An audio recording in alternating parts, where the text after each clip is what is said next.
Welcome to the show that'll keep you from falling behind during the week. With your hostesses with no ghostesses, Jackie and Belinda, here for the Friday catch-up on the Paraquest Radio Network.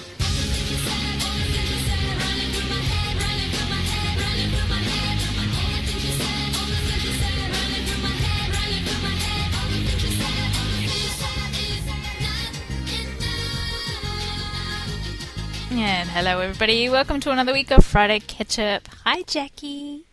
Hello.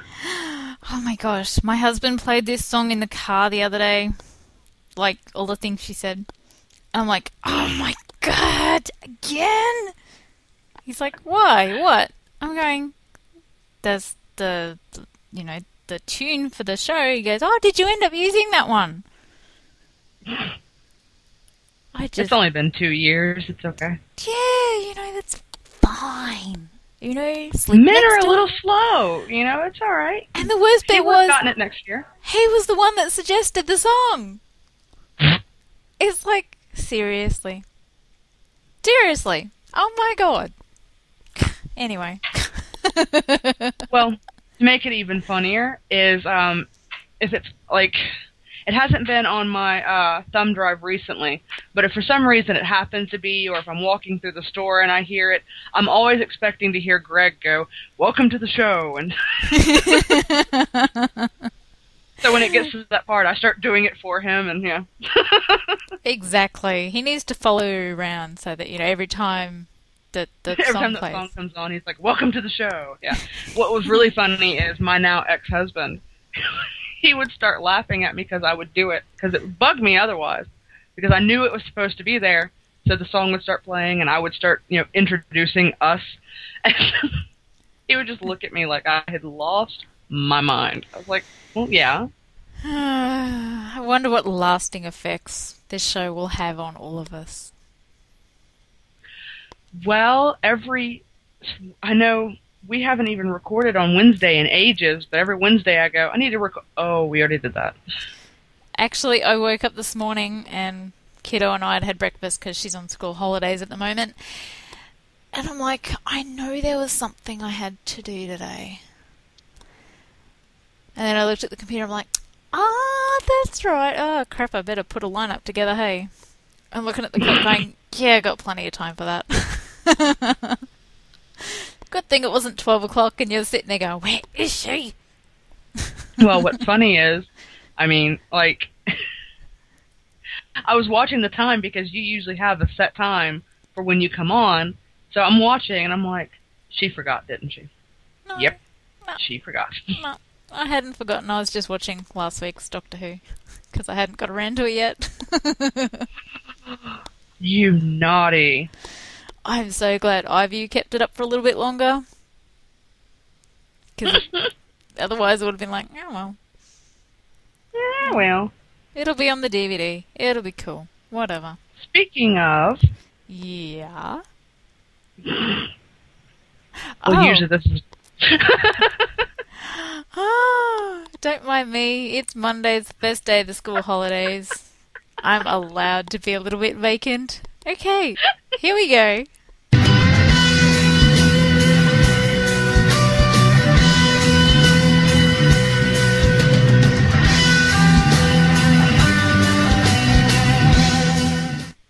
Okay. Yay! A town called Messi. Yeah. Yeah. Me. Okay, if you didn't watch the episode and you haven't watched it on iView, or you're from some other country that unfortunately does not have Doctor Who, we commiserate with you. But cover your ears and go la la la la la for a minute. The ending would have been better if the cyborgy thing had stayed in town instead of just acting like a big poo face and just standing on top of the hill. Yeah, and I mean, the ending was great, but the beginning and the middle part is what, we could have done without, I think. Sort of, whatever. It was an episode. I don't know. It's just, they put so much hype on it because, it's an it's like an American Western and blah, blah, blah, and You know, I was talking to Robin about this, and it seems like now that Doctor Who has gotten more popular in the States, suddenly you start seeing more of the violence and more of the, you know, all this. I'm sorry, but most Americans that try and watch British TV shows watch them because they are not anything like American TV shows. So trying to Americanize it, probably not the bestest idea in the whole world. Well, look at Torchwood, the last season of Torchwood. It pretty much bombed because the American fans and the British fans all went, this is crap.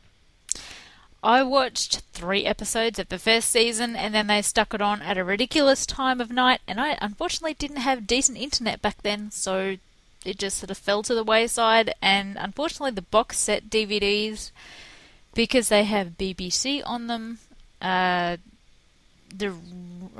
they're selling it for is like 3 times the amount of regular DVD box sets. Yeah, it's ridiculous. Like I remember getting like BBC America magazines, and like one DVD is like $60 or something. It's ridiculous prices, and I mean, I could get $60 for a box set. You know, that makes sense. That makes perfect sense. But $60 for like one DVD? Yeah, nah. No. No. Although, having said that, my daughter picked up the Doctor Who magazine in the newsagent the other day, and on the front of it, it had a split picture of David Eccleston and Matt Smith. David Eccleston?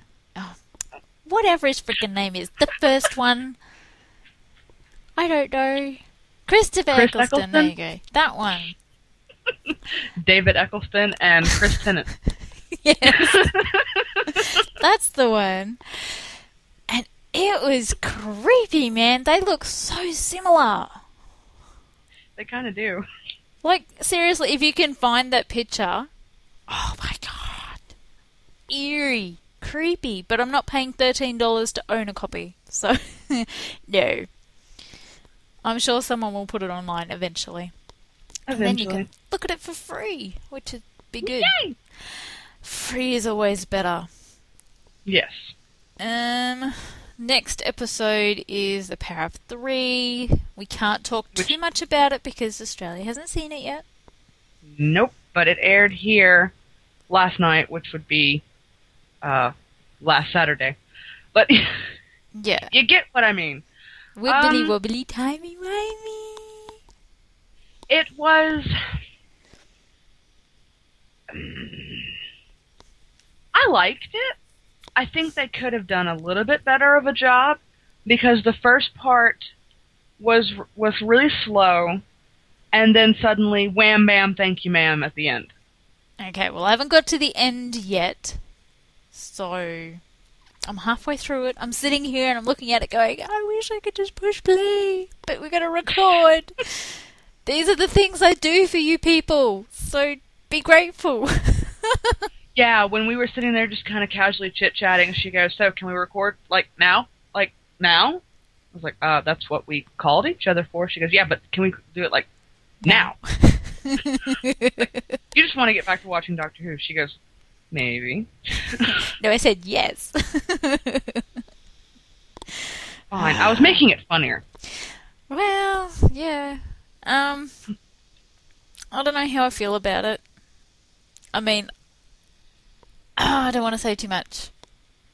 So we'll talk about it next week. Let's move on to books before I hang on. Okay.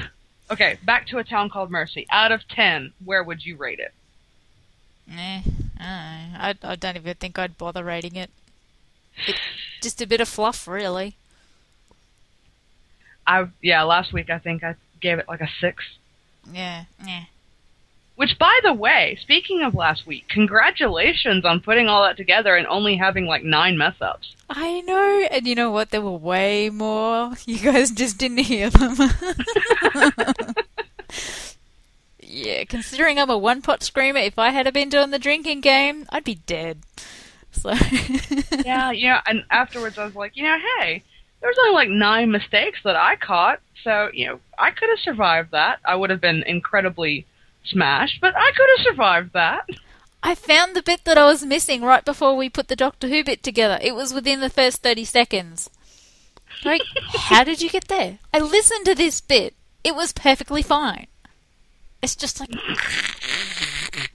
So that's why I didn't listen to it back, because otherwise it would have been like, oh, I really should fix it. Nah. But the most important bits were cool, so that was good. Like the spewing of the... The cranberry juice. Yeah. That was awful. I'm not recreating that for anyone that missed that. Sorry. You're just SOL. Yeah. Out of luck. Completely out of luck.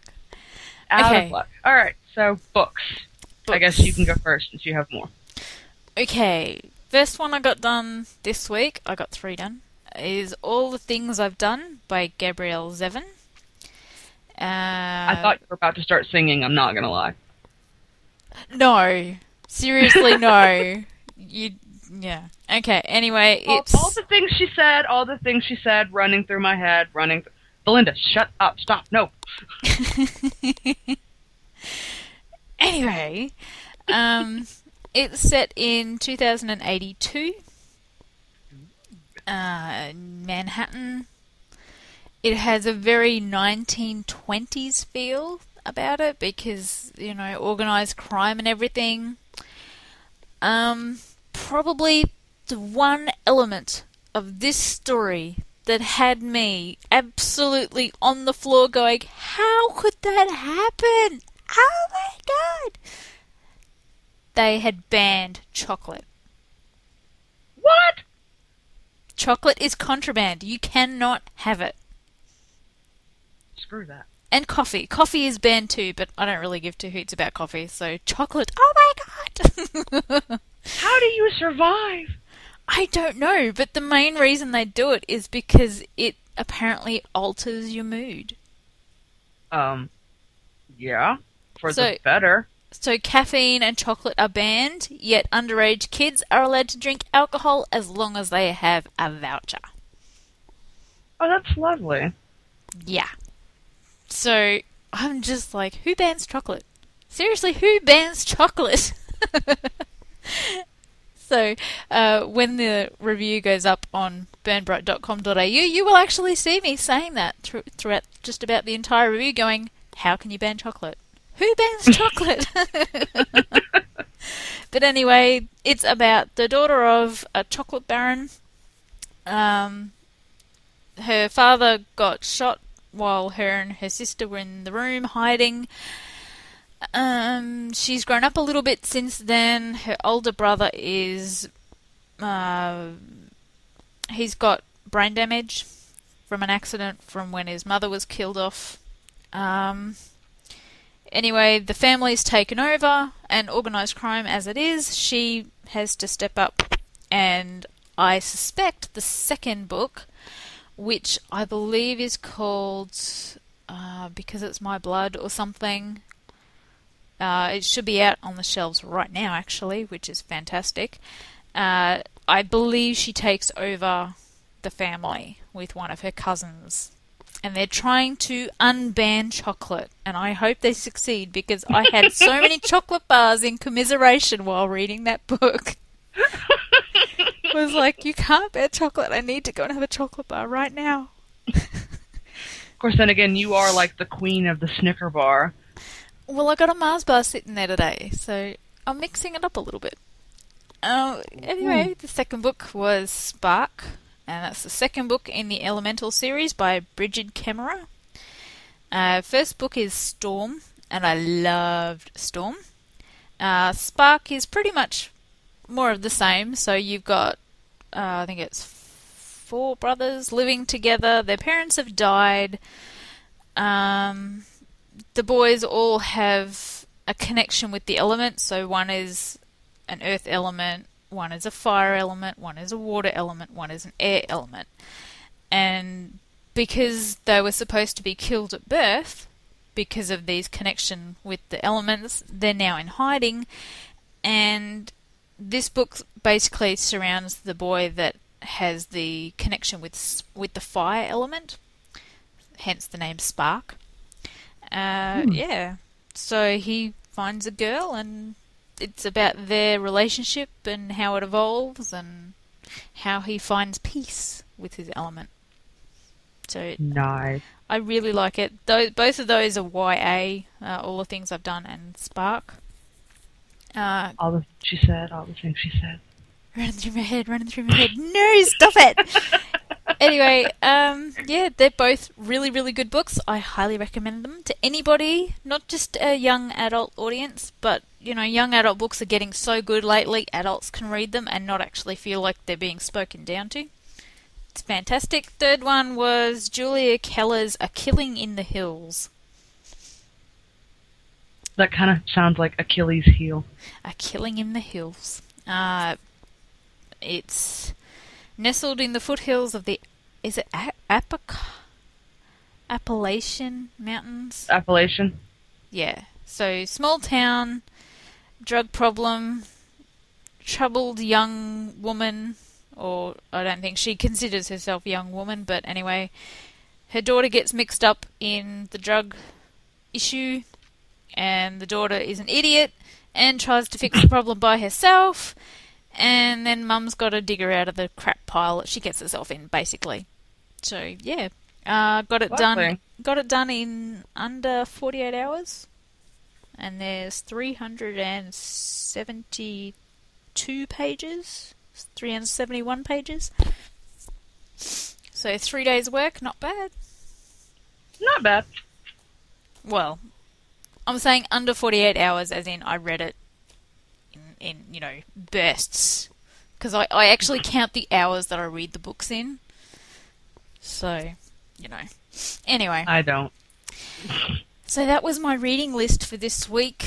I have got my reading pile, oh my stars, down to 1, 2, 3, 4, 5 books. Yay! And I'm picking up more. Oh my god. And soon you'll get mine. I know. I'm so screwed. Anyway, what did you read? Well, since I'm kind of lacking in funding at the moment, I have been browsing through Amazon. And for those of you out there, I don't know if you know this or not, for those of you out there that have e-readers with a Kindle app or an actual Kindle, Amazon has like a full section of free books. Now, some of them you get what you pay for. Mm-hmm. But some of them are actually really good, and I happened to run across this particular jewel. It's so good. This one is, let's see, 1, 2, 3, 4, 4.5 stars. And for a free book, that's pretty impressive. Yeah. Usually it's about $1.99. The printing is $11.99. I don't know what that is with taxes, but I'm guessing to try and get the word out or whatever, she offered it for free. Mm-hmm. This is called A Hidden Fire by Elizabeth Hunter. Mm-hmm. Let's see.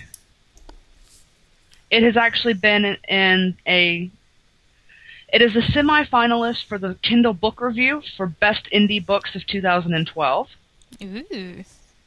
Let's see. No secret stays hidden forever. A phone call from an old friend sets mysterious book researcher Giovanni Vecchio back on the path of a mystery that has eluded him for centuries. Little does he suspect a young librarian holds the key to an ancient secret, nor could he expect the danger Beatrice de Nova would attract. Now both will follow a twisted maze leading from the archives of a university library through the fires of Renaissance Florence and toward a passion that could destroy them both. A Hidden Fire is a paranormal mystery/romance novel. It is the first book in the Elemental Mystery series, followed by This Same Earth, The Force of Wind, and A Fall of Water.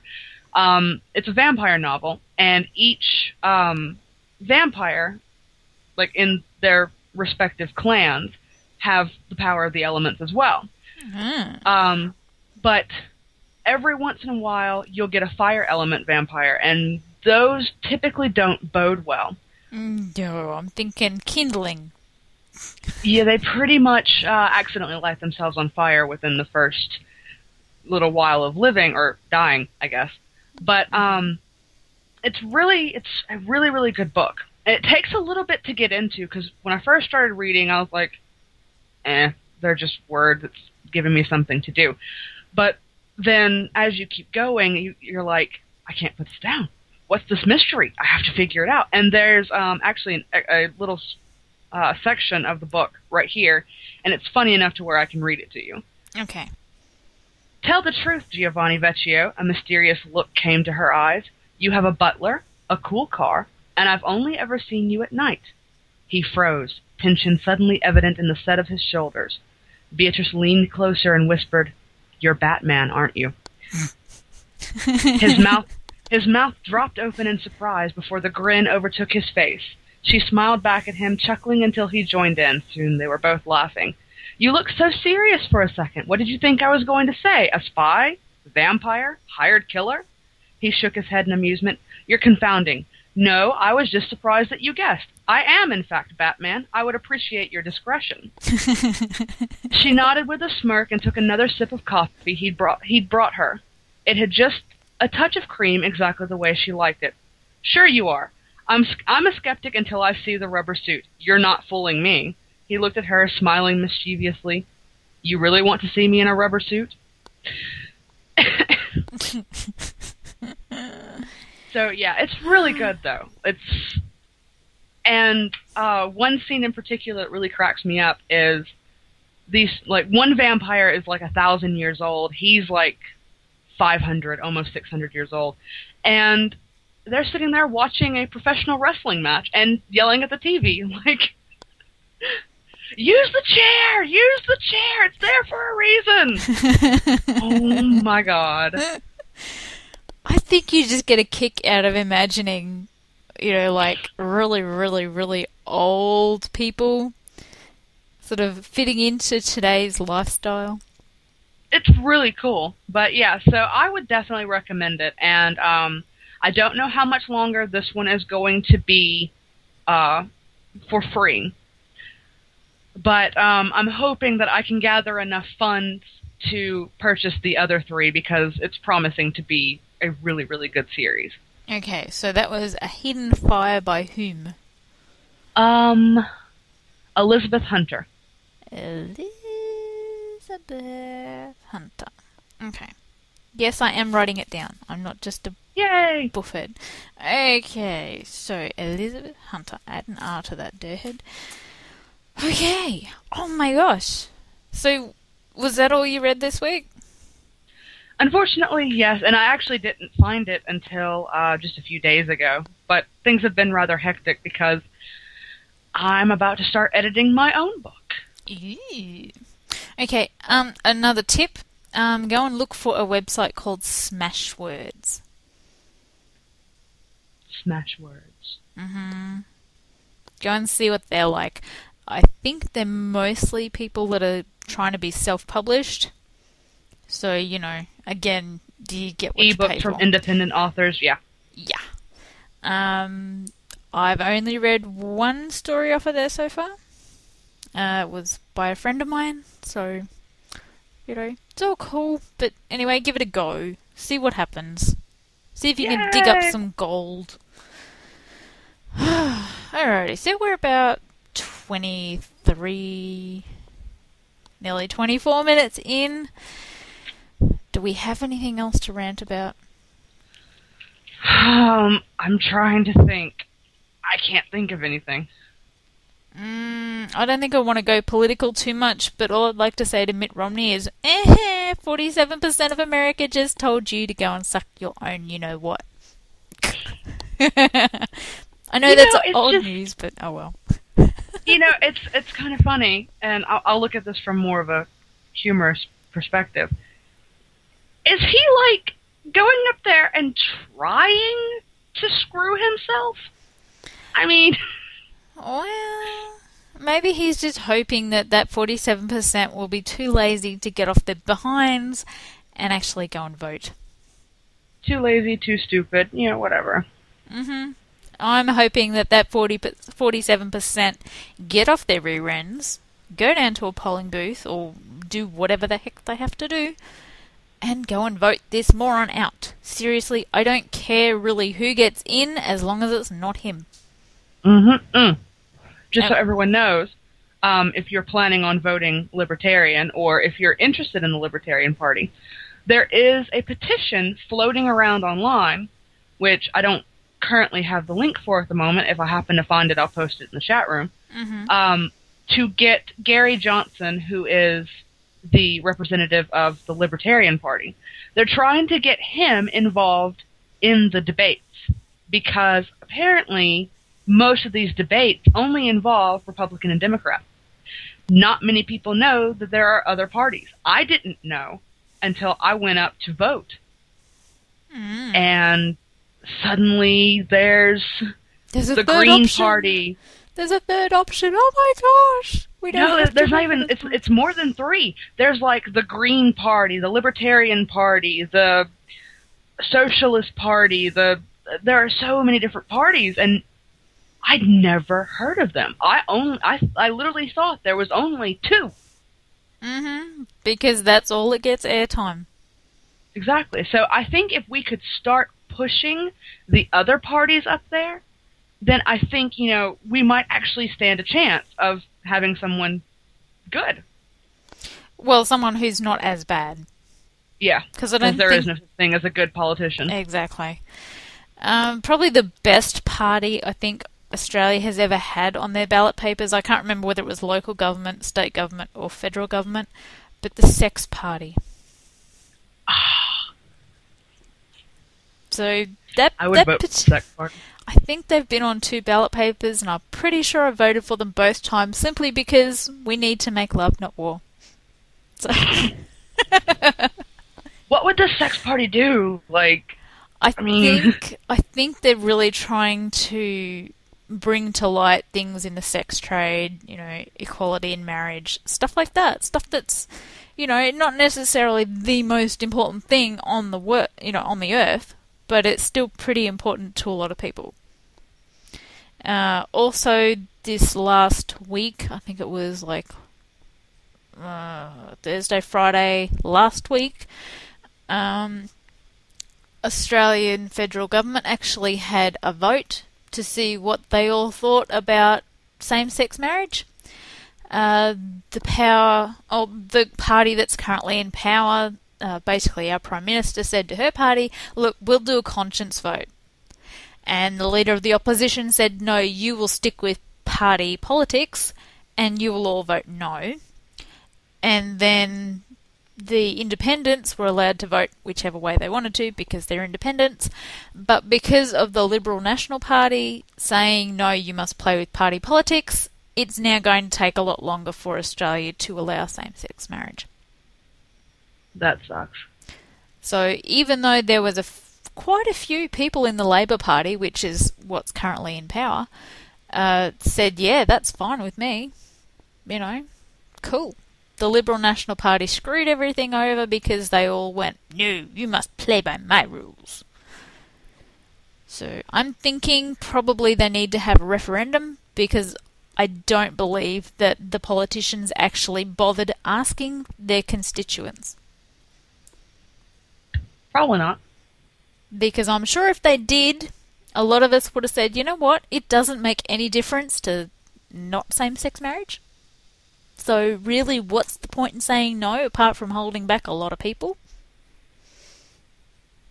What kills me is there's all these laws that are about, separation of church and state, and yet that's the reason. Religion seems to be holding a lot of people back. That's what they're hiding behind. I mean, don't hold up a cross and tell me what your beliefs are, because I really don't care what your beliefs are. You're supposed to be doing what your electorate wants to do. Yep. So unless you actually went door knocking and actually took a poll, hey, how do you feel about same-sex marriage? They should not have voted on that. It should just be a referendum and just, have at it. And then the people would be able to You're supposed to be representing the people. Yes. So, boo hiss at Mr. Tony Abbott, the budgie smuggler man himself. I really hope that this now will prove that you guys are a bunch of morons and whoever ends up at the head of the Labor Party will win the next election simply on that alone. Yay! So, yeah, we're halfway. We need to get into stories. I need to get off politics before I blow an artery. Agreed. And so you can watch Doctor Who. Yes, that too. Oh my god. It's like stopped at the best bit. It's, you know, the things and, yeah, anyway. Okay, now do you want to read You don't have to go in there. We can do this remotely. Shh. Shh. Don't say it. No one knows what I'm talking about. Shush. They will know. And they know that's a spoiler, so stop it. It is not a spoiler. It is. It's spoiling it for me. Because I haven't seen past that bit yet. I stopped right there because that's what I heard when I answered. I know. Anyway, you've got one there that I couldn't copy and paste, so how about you read that one first? Okay, and I apologize because I'm going to butcher this horribly, and I'm eating an almond. Hang on. Oh, no. So if anyone heard the loud pop, that was me biting into an almond. Sorry. An almond died on the program? Oh my god. It did, but don't worry. It will be forever remembered-ish. Not really. And we've debated what this is. It's either turquoise or turkey or Torquay. Something. I'm pretty sure it's Torquay. Hang on. I need to go back into my emails and get it back up. Sorry about that. Alrighty, hang on. Okay. Oh my... Jeez, she's a mess. Anyway, yes, that's Torquay. Okay.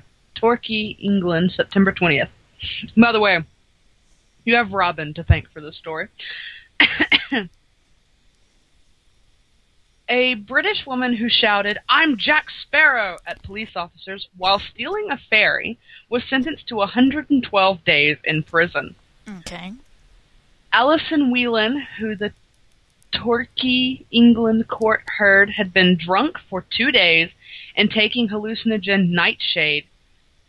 That's pretty serious. Mm-hmm. Anyway, when she and a friend took shelter on the... Oh, dear. Paynton? I think so. I don't know. We don't have any British listeners as far as I know, so we can massacre it as much as we like. Yay! Yay! Except for, like, your mom, who knows all about... I'll probably get corrected at least 5 times before the story's over. I know, that's so good.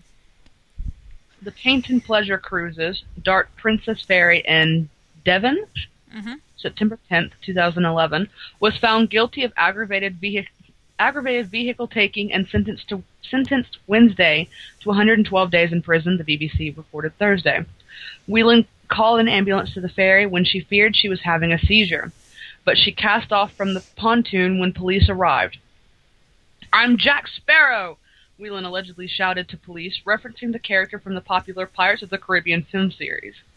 The theft set off a chase lasting for more than an hour involving police, the Coast Guard, and the local lifeboat service. The ferry sustained about $2,430 worth of damage from colliding with 2 other vessels during the chase. Ashley Lane, operations manager to Paynton Pleasure Cruises, said the incident could have been far worse. The fact is that, had circumstances been different tide-wise, it could have been serious. She could have been seriously injured had it gone out of the river. So, yeah, boat thief yelling, "I'm Jack Sparrow!" at people. What I don't get is why it's called aggravated vehicle taking. Wouldn't it be aggravated vessel taking? Technically speaking, I guess it could be considered a vehicle. I don't know. Maybe she got that for all the cars that would have been on board since it was a ferry. Maybe. I don't know. But she looks like a big mess. She really does. Looks like she got the, crap beaten out of her. But the resemblance is kind of freaky, don't you think? You know, all she needs is, the thing in the hair and, yeah. There you go. She's Captain Jack Sparrow, savvy. Oh, dear. I don't think I'll ever look at Johnny Depp the same way again. Alrighty, on to something that might make a lot of us feel a little bit better. Me included, because, my candy bar addiction. Anyway, Japanese tooth patch could be the end of decay. From September 16th. Scientists in Japan have created a microscopically thin film that can coat individual teeth to prevent decay or to make them appear whiter. The tooth patch is a hard-wearing and ultra-flexible material made from,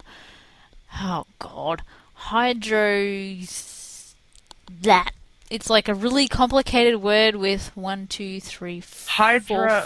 consonants in it. Oh, no, vowels.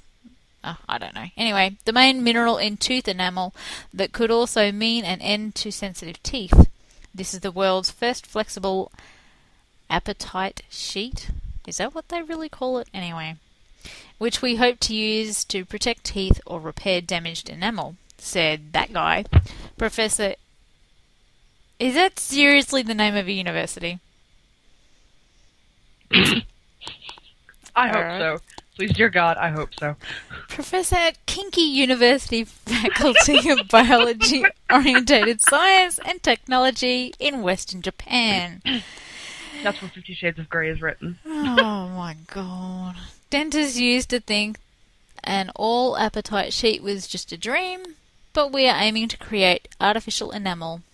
The outermost layer of a tooth, he said earlier this month. Researchers can create film just really, really, really thin by firing lasers at compressed blocks of that in a vacuum to make individual particles pop out.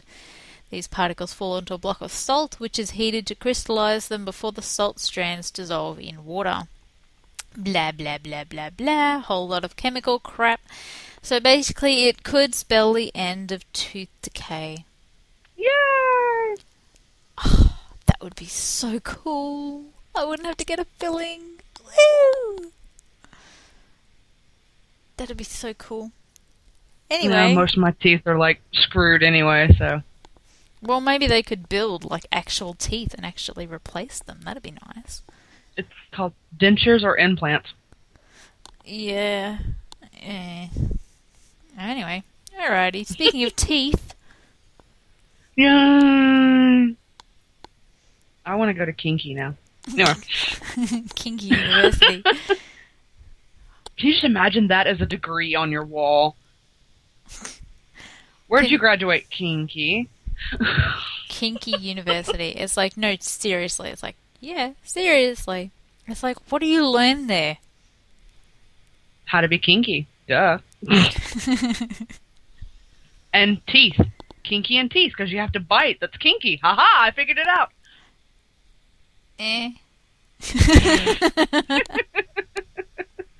Just go with it, Linda. Just go with it. Uh-huh. Anyway, speaking of teeth, as she said. Yeah. Shark saves... Oh, dear God. Tito? No idea. We'll go with that. After 4 months at sea, from September 16th. A day after watching a film about being lost at sea, that guy was trapped in his own nightmare, drifting in a wooden boat for 15 weeks, before a shark helped to rescue him. Mm-hmm. The 41-year-old Kiribati policeman? Must be. And father of 6 relived his harrowing voyage in the Central Pacific when he arrived in... Oh, God, I hate you. Majuro? I think so. On Saturday on the Marshall Islands fishing boat which picked him up last week. He told of sleeping with the body of his brother-in-law who died during the ordeal. Yucky. Sorry. That part wasn't necessary. Suffering severe dehydration and praying to be found alive. Mr. That Dude drama began on May 27th after he had flown from his home island of Mayane? Must be. Mayana? I don't know. To the Kiribati capital of Tarawa. Tarawa? Are they just inventing names and throwing this in there? Maybe they get a whole bunch of letters, chuck them in a hat and go, let's pick out a few. I think so, yeah. And they put a 1,001 A's. Mm-hmm. Anyway, to be sworn in as a policeman, following the ceremony, he watched a film about 4 men from Kiribati who were lost at sea. Only 2 survived by the time they were washed ashore in American Samoa 6 weeks later. It was then that he changed his mind about flying home and joined his brother-in-law, Lilu Faleo. Mm-hmm. Yep. 52 on what was supposed to be a 2-hour sea journey. Wait a minute. This is beginning to sound familiar. I know. It's Gilligan's Island! I wonder where Marianne was. Or the movie... no, wait. Gilligan. Yeah, Gilligan, the skipper, the professor, the millionaire and his wife, and the movie star. Yeah. Anyway, what was supposed to be a 2-hour sea journey, not a 3-hour tour, unfortunately, because that would have just been epic. Just sit right back in your... But after stopping to fish along the way and sleeping overnight, they woke the following day to find they had drifted out of sight of Mayana. I keep wanting to say mayonnaise, not gonna lie. And soon after ran out of fuel. We had food, but the problem was we had nothing to drink. As dehydration took hold, Mr. That Guy, a Catholic, said he turned to prayer as it gave him strength, but Faleo's health began failing and he died on July 4th. I left him there overnight and slept next to him like a funeral. Oh, sorry. Like at a funeral. Mm-hmm. Because that's what you do at funerals. You sleep by the dead people. Mm-hmm. He buried his brother-in-law at sea the next morning. Sorry, I saw something move out of the corner of my eye. It's a frog. Okay, we're good. Is it a frog? It is a frog. Hello, froggy. Belinda says hi. Needy. It hops away. Aww. That's what it thinks of you. Dumb frog. Only a day after Faleo passed away, a storm blew into sea and rained for several days, allowing Tito to fill 2 5-gallon containers with a life-saving supply of fresh water. There were 2 choices in my mind at the time. Either someone would find me or I would follow my brother-in-law. It was out of my control. He continued to pray regularly and on the morning of September 11th caught sight of a fishing boat in the distance, but the crew were unable to see him. Dejected, he did what he had done most days, curling up under a small covered area in the bow to stay out of the tropical sun. Mr. That Guy said he woke in the afternoon to the sound of scratching and looked overboard to see a 6-foot shark circling the boat and bumping the hull. When the shark had his attention, it swam off. He was guiding me to a fishing boat. I looked up and there was the stern of a ship and I could see crew with binoculars looking at me. When the vessel Marshall's 203 pulled That Guy on board, the first thing he asked was for a cigarette. Oh, that's lovely! Great. That's good. Yeah. Nice going, yeah. Not food, not real water. No, give me a cigarette.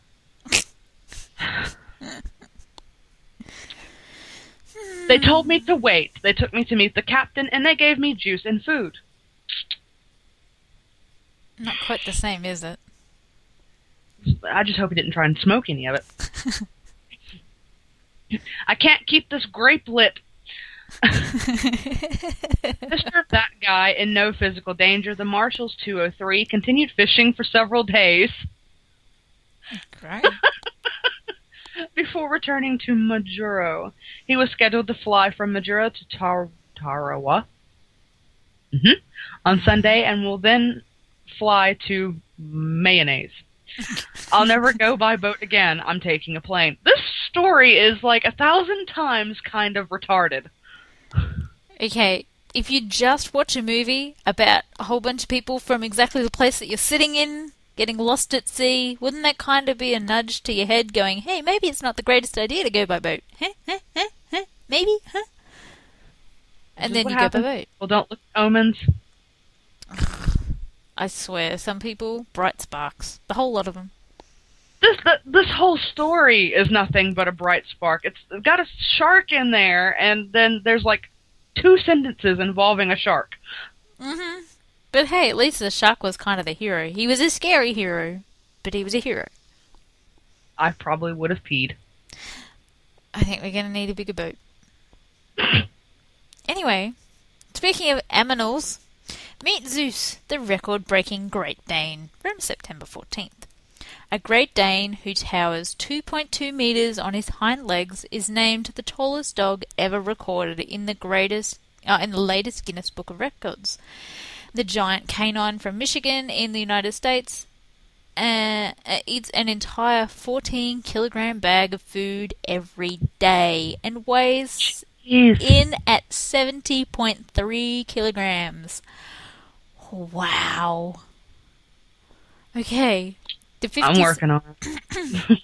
The 57th edition of the Global Records book says, measuring at 1.12 metres from paw to withers, which is, I imagine, the shoulders, the point between the shoulders, there you go, at which the official height of the four-legged mammal is judged, the Great Dane is officially the tallest ever recorded, the volume claims. Guinness World Records 2013 says the humongous hound breaks the record of Giant George, another Great Dane, who was 1 inch shorter. Wow, an inch is pretty big. The most common thing people ask is that a dog or is that a horse? Says the 33-year-old owner, Denise.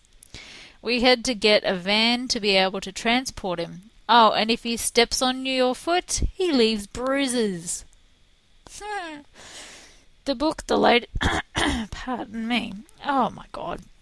The book, the latest edition of the world's best-selling copyrighted series, also names Oklahoma Sam, a 4-year-old American mammoth jackstock, as the tallest living donkey on the planet.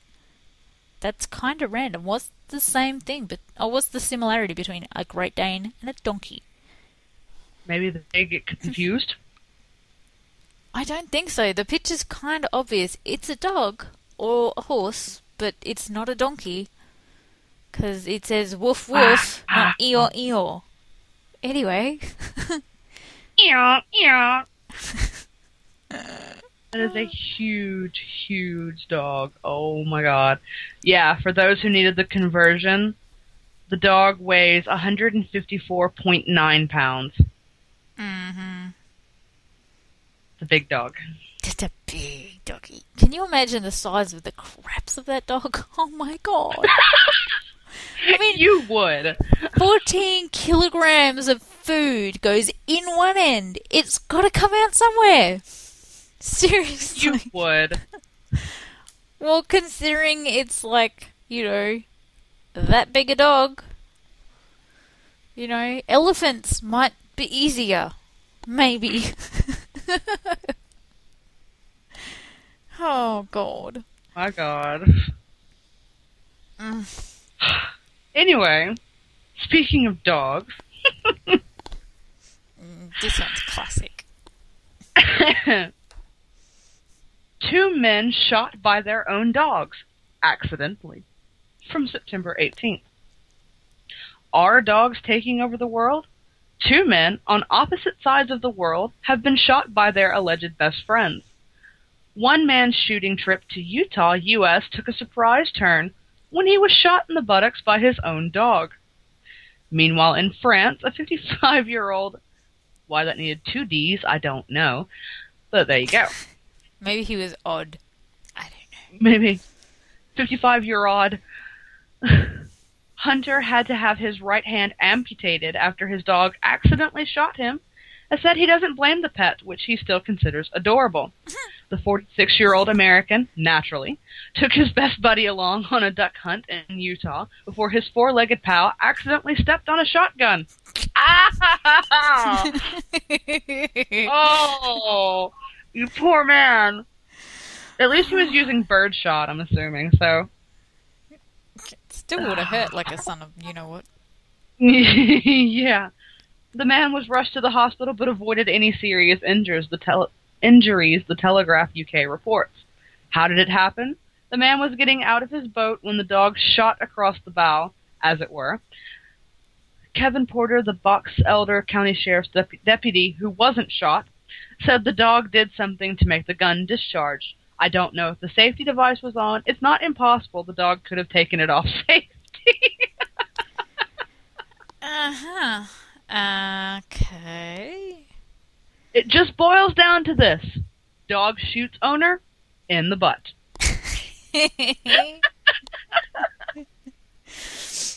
I swear I didn't write that next line. I know. That was not me. Ha ha ha ha ha ha ha. That felt good. Not for the guy who got shot, I can imagine. The French hunter, identified only as Rene, told France Bleu Radio the dog... Bleh, radio. Kind of makes our name look really, really smart, doesn't it? Friday catch as compared to France Bleu.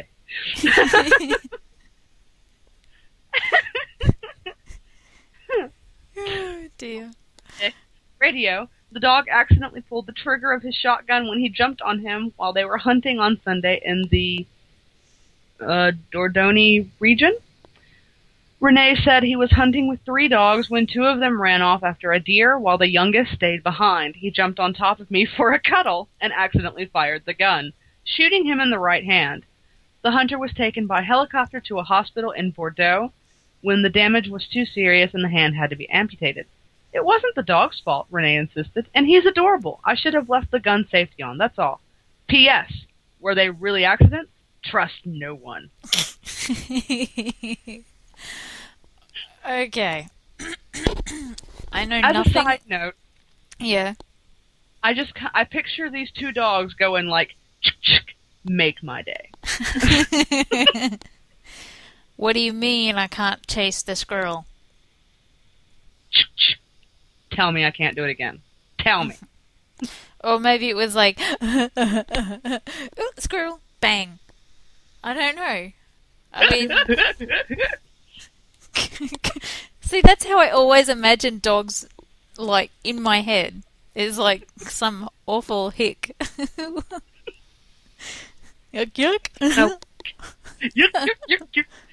Because they're just so dumb. Anyway. At least Renee had the intelligence to say, I should have had my safety on, whereas the American guy was like, nah, man, the dog took the safety off. It wasn't me.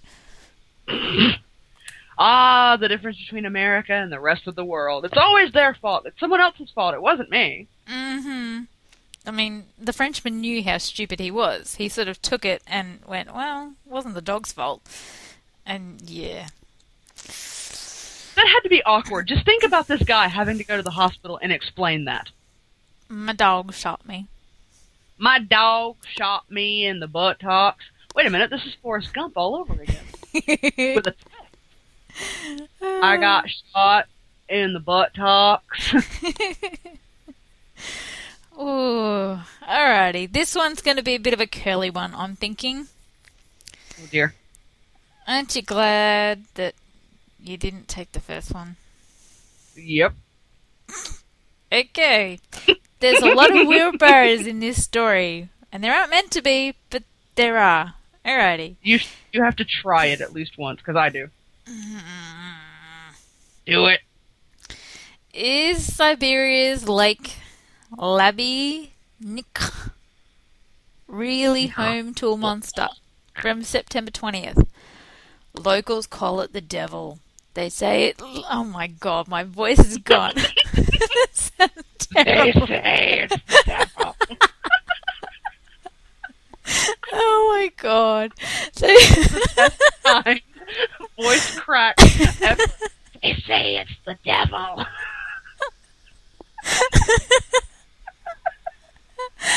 Oh my stars. They say it lifts up boats and whales when it attacks.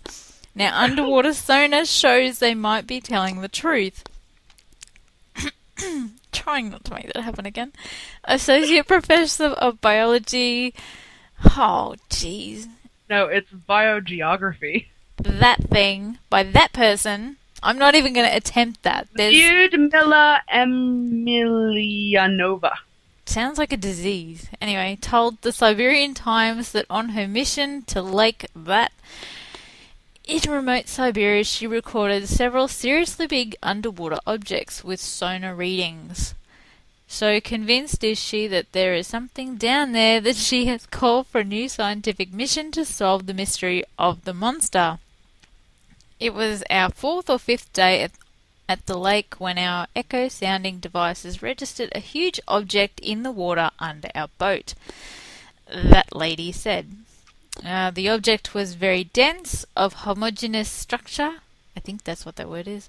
Surely not a fish, nor a shoal of fish, which is kind of like a big lot of fish, and it was above the bottom. It was very surprised. I was very surprised, not it. It really didn't give two hoots. Anyway, but not scared and not shocked. After all, we did not see this animal. We only registered a strange object in the water. But I can clearly say at the moment, as a scientist, I cannot offer you any explanation of what this object might be. I can say we literally found and touched something unusual there, but I did register with our echo sounding device several seriously big underwater objects, bigger than fish, bigger than even a group of fish. This mysterious and very deep lake still had some secrets to tell us. Lake that is located about 5,000 kilometers east of Moscow. It is 60 kilometers away from the town of Oymyakon. Anyway, that place, the coldest place on Earth, but while every other lake in the area becomes an ice skating rink in water, this lake does not freeze over. Ever. It has no plant life. The native Evenk and Yukt people have always claimed an underwater creature lurks in their lake. It has become known as Russia's Loch Ness Monster. But talk of this creature actually started before anyone spoke of Nessie in Scotland. Blah, blah, blah, blah, blah. Russia has their own Loch Ness Monster. Yay! Anyway. Yay!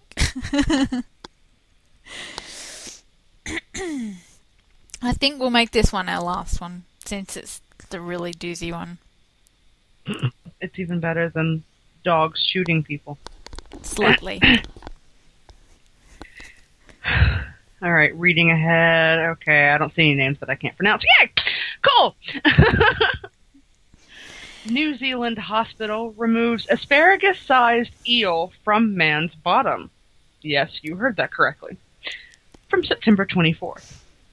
A man with an eel lodged in his bottom. Okay, try really hard not to get that mental image. Mm-hmm. Belinda failed. Okay, a man with an eel lodged in his bottom has shown up at a New Zealand emergency department asking for help. I could see why. The unnamed man presented himself at the Auckland City Hospital for treatment last week, the New Zealand Herald reported. X-rays revealed the eel, about the size of a decent... Sprig. Oh. No, I said decent. Yeah. Anyway. It's Satan. I swear it's not. Anyway, X-rays revealed the eel about the size of a decent sprig of asparagus, a hospital source told the newspaper. The incident is the talk of the place. Doctors and nurses have come across people with strange objects that have got stuck where they shouldn't before, but an eel has to be the first. The eel was removed, and the man went on his way. The hospital confirmed the story to the newspaper, but revealed no further details in order to protect the man's privacy. It was not clear how the eel found its way inside the man.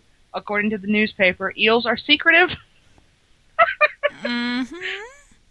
nocturnal, and prefer habitats with plenty of cover. Oh, okay. Do you want the pleasure of the first liner, or can I take this one? Go for it. It brings new meaning to pain in the ass. Howie. I hope it wasn't an electric one. That could be just a little bit more shocking than he that was planning. planning. That would be quite a shock. Yeah. I think. To everyone. I mean, I know emergencies are renowned for getting really weird things. they even say in the article that they've done plenty of removal of things that are stuck where they shouldn't be. And I don't even think I even want to know how the eel got there. I'm hoping that the guy was just swimming and maybe fell asleep in the lake and it kind of burrowed its way. That's what I'm hoping, because the alternative is just gross. I'm thinking he's wearing DTs from now on. I think the strangest thing I've ever heard of anyone shoving inside their body is going to be either the jar of jelly. Yeah. Or some guy shoved like 10 glass thermometers into his rectum and then sat down really quickly and they broke. Why? Because there's apparently, it's like I don't want to say fetish. I don't think that's what it technically is, but there are some people that enjoy the feeling of having things up their bum. And he was in the hospital having something else removed and he couldn't resist. He saw like 10, like the old time thermometers that were glass and had the mercury in them. Because that's not going to poison you, damage you, or anything like that. Well, he wasn't expecting the nurse to come back, but he taped like 10 of them together, shoved them up his rear, and then the nurse came in. He didn't want to get caught, so he sat down really quickly. And yeah. I'll put it to you this way. That's a mess. I'll put it to you this way. I saw that particular segment on 1,000 Ways to Die, so I'm pretty sure you can figure out the end result. Nah. Okay, I hope everybody's had a really great breakfast, because we've just, finished it off fabulously for you. If you're not having breakfast, hope dinner's really cool. Yum, yum. Up the bum. Ha! And we're now at the rear end of our show. Ha! Hey, I don't see any eels. No, but, I could get the clip from, like, Princess Bride and, like, insert here. Ha! Insert here. Ha! Funny. I do, however, see something that looks like Satan. That's just wrong. The Dark Lord of Chocolate.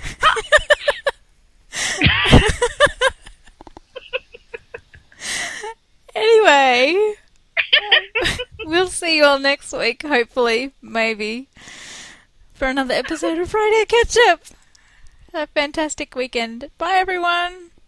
Bye. And this has been the Friday Catch Up, powered by the ParaQuest Radio Network. Remember to catch the Hostess with No Ghostess every Friday, 4 p.m. Eastern Standard Time on the ParaQuest Radio Network.